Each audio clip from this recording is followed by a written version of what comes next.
The man mustered all his strength to smash open the bison's bone because he was nearly starving to death. The meager marrow inside the bone had become his only hope for survival. Then the man crawled to the river and filled his canteen. Just as he was about to drink, the water flowed out from the wound in his neck. To survive, Jack found some dry grass and poured gunpowder into his hand. He applied part of it to his wound and used the rest to start a fire. Next, Jack took out his flint and began making fire. Through his efforts, the dry grass finally produced white smoke.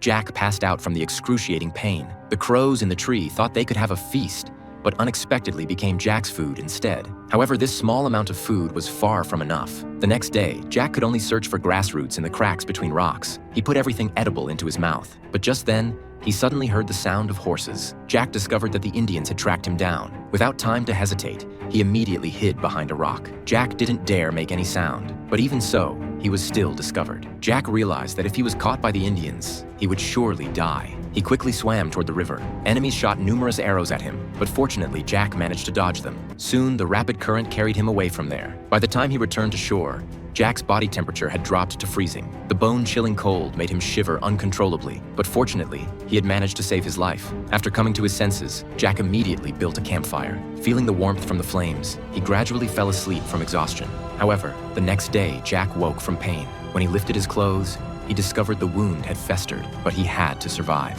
So Jack walked into the icy river water without hesitation. After catching a fish, he couldn't wait to devour it. Clearly, Jack was starving. While he was enjoying his meal, Jack suddenly heard strange sounds coming from nearby. Limping, he climbed over a slope. Jack witnessed an incredibly spectacular scene. Thousands of bison galloping across the snowy landscape. One bison was being attacked by a wolf pack. Jack waited on the sidelines until nightfall. He wanted to see if there was any meat left after the wolves departed. But unexpectedly, someone beat him to it. An Indian drove away the wolf pack with a torch. However, to survive, Jack had no choice but to make a risky decision.